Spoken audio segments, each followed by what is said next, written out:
Many of us, I believe, are attracted to events like this with many reasons, but primarily perhaps with the idea of becoming smarter one way or another. And I know there's some of you actually here in the audience who are paying thousands, if not hundreds of thousands of dollars to do that in some of the institutions where I teach.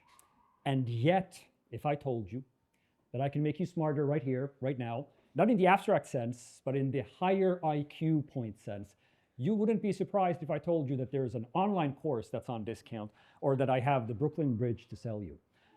Do not worry, neither one of those things are true, but we're going to try something right here and right now, which is a version of something I've been working on for myself. A lot of us academicians, professors of practice, we live in a world where we do me-search. We research things for ourselves, selfish reasons.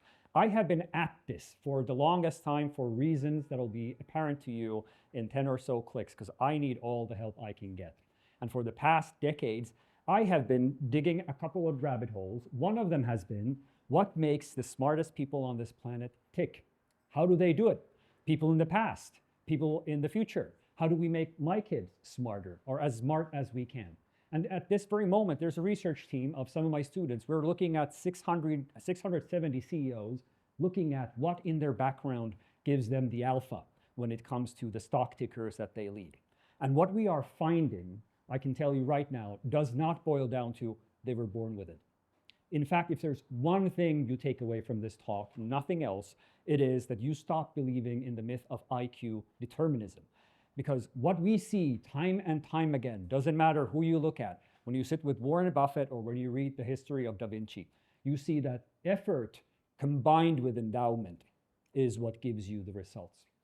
But something funny happens when we start thinking about the IQ. We gloss over the effort. We look at the one who got the perfect SAT and we think about how they were born that way. Of course, their parents are smart. We look at ourselves, we look inward. We explain our own shortcomings and look at our parents and say, of course, I was born this way. Whatever it is, we fall into a little bit of a trap of determinism about our IQ. And that's why our agenda starts with dispelling that myth. And in fact, we're going to do something, a little bit of a workshop session here, because the work is the essence of getting that myth dispelled.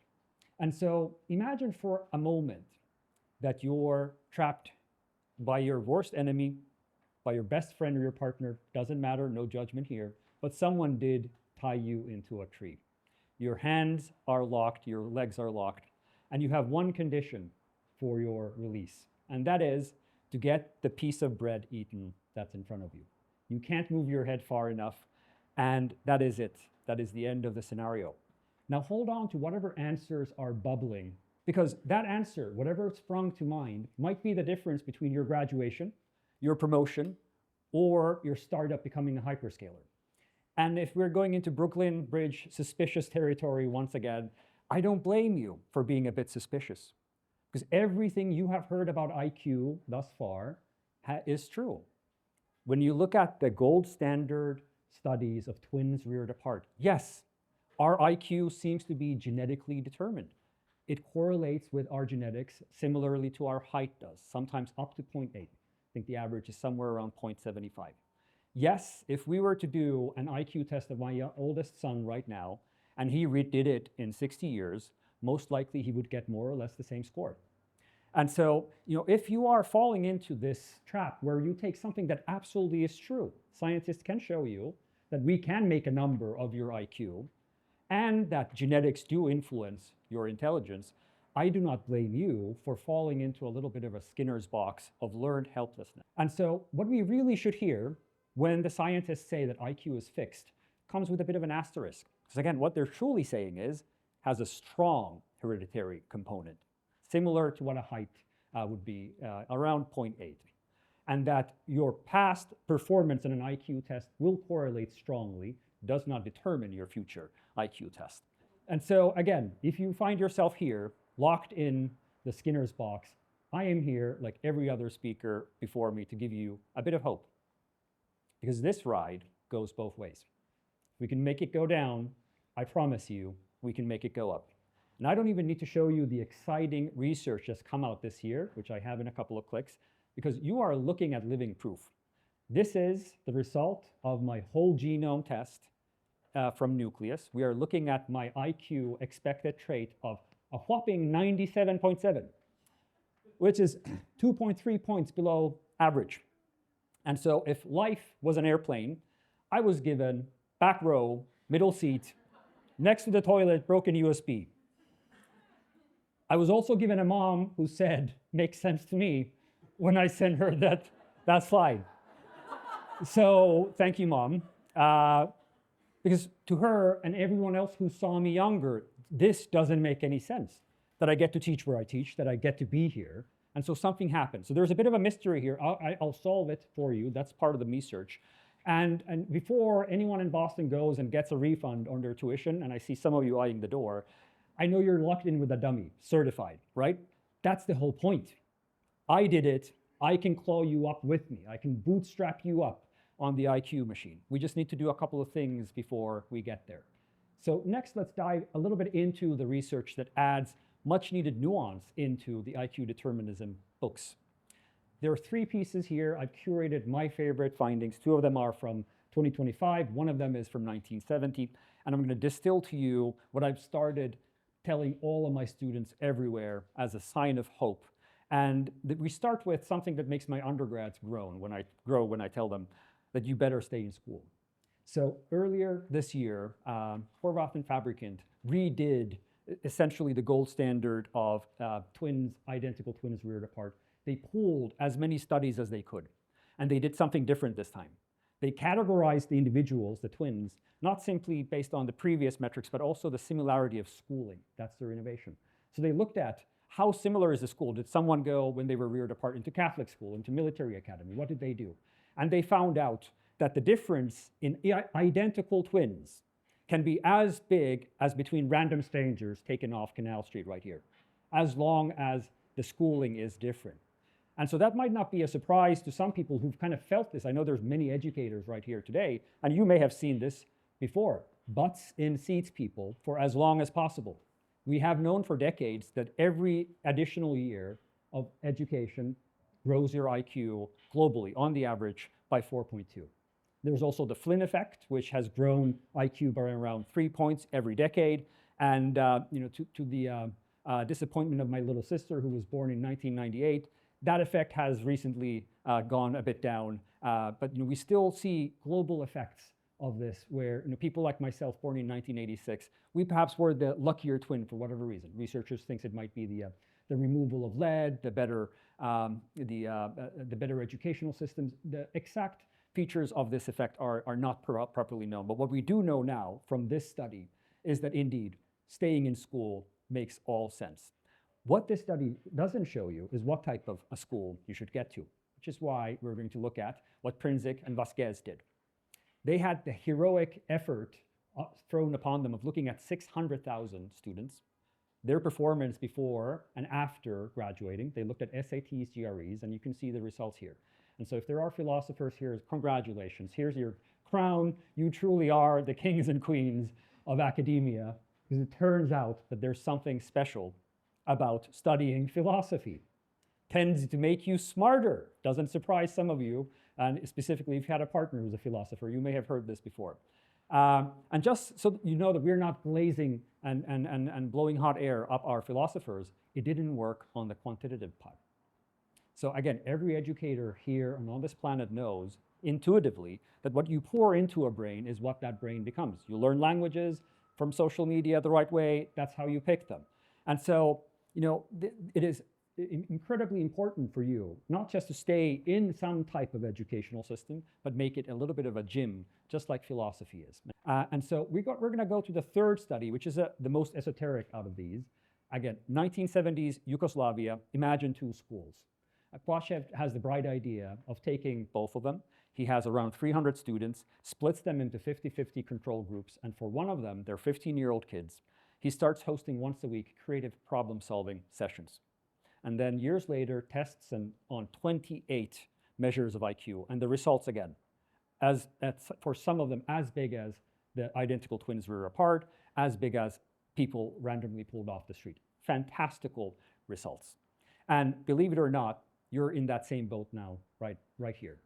This experiment is pulled from Puutio's work. This, the explorer who's tied to a tree, is one of the things the students did. And so the good news is you're already doing it. You are getting smarter. The bad news is I did lie to you. It is not instant. It does take years. You do have to commit to this. But one mystery is now solved. My seat upgrade. So here's how we did it, Mom. You gave birth to me in Finland, which helps immensely. There's the endowment, the environment matters. There's no question about it. And what mattered by far the most was that I got into law school at an advanced age. I had been a janitor cleaning the streets before I lucked out, aced my entrance exam. I did not have to pawn my kidney to go into law school, and I got in. And not only that, my thesis was supervised by the future judge of the Finnish Supreme Court, one of the biggest philosophic minds. I remember those sessions going over my thesis where I felt like there is no answer to any of this, and he'd say, exactly right. And then I go to my first job at the UN. My first boss, a mentor, a mother figure, gives me Mankew's macroeconomics and says, boom, read this. I know you know law, but do you know this? Boom. Come back when you have questions. And that conversation with her goes on to this date. Just submitted my third PhD application, and that supervisor in Cambridge, Matt, thank you for all of those conversations. Crazy hours in the UK spent discussing what even is agency. We have no answers. I am not even sure if they'll admit me in, but I guarantee you that I will be smarter about the question, even if I never find an answer.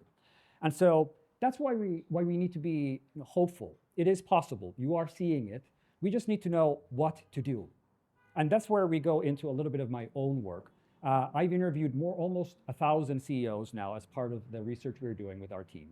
What we find time in and time out again with the highest performing CEOs. You sit with Warren Buffett. He has a couple of things. I'll tell you the first one here, the second one in a couple of clicks.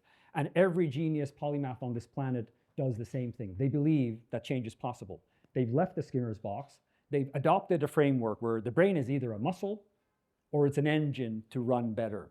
And that is the first step. You do have to believe in the magic for the trick to work. It does not work the other way. And then you do have to take ownership over your 20%. Worst case scenario, if none of the other studies I showed you, 20% is still under your control. The effort is all that matters when everything else is given to you. And so we're going to start this process by learning like a polymath. We're going to steal from those who've come before us. We're going to steal from the greatest learner I have ever found in my own research and history, Da Vinci. Yes, he was a genius, but he was also one of the most prolific intellectual explorers out there. He was a bastard by birth, mom and dad not wedded. You would not have looked at him at birth and said, ah, Da Vinci, here he is, God's gift to this planet. You wouldn't even have thought that when he was a teenager. He was studying in an absolute madhouse of Verrocchio's workshop. They were casting bronze here. They had paintings over there, marble being chipped at the back end. There were more paused pieces of work than finished ones. Pope Leo once said about him and his training that, alas, this man will never finish a thing. And yet he becomes Da Vinci. And so that's why philosophy works. That's why Khrushchev works. They explore things. And the thing I want to give to you right now is I can't make you finish. I can't make you live my life or Da Vinci's life, but we can do the next best substitute. Read 3 books at all times. Here on onwards, promise me, you have 3 books that you read. One for your current strengths, one for strengths you're building, and one that doesn't make any sense whatsoever. You picked it up. Someone threw it at you. That's the exploration part. That's how you build it into a habit. And then we need to give you some thinking habits as well. And let's steal some from Einstein, the man who is synonymous with genius. The reason why many of us are afraid of getting our own IQ tests or our genetic tests is we think we can never compare. And yet, he's also the author of one of the world's saddest classified ads.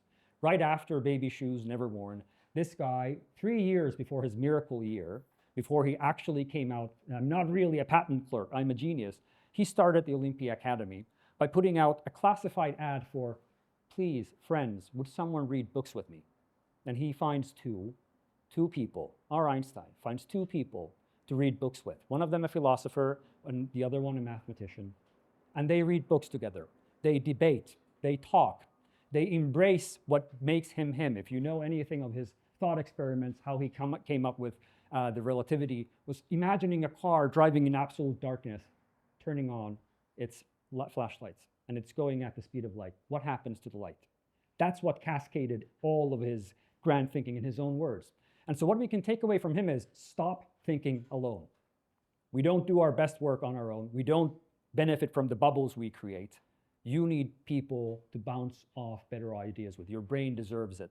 And when you do talk to them, debate them to understand, not to win. That is not the way. And then, even better, try to explain things as clearly as possible. Mike Pell, the head of Microsoft's garage here in New York, wrote a book where he has one statement where he said, complex things should never be made simple. They should be made clear instead.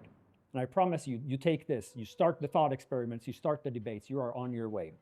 And the last thing is the hardest, but it cuts through everything.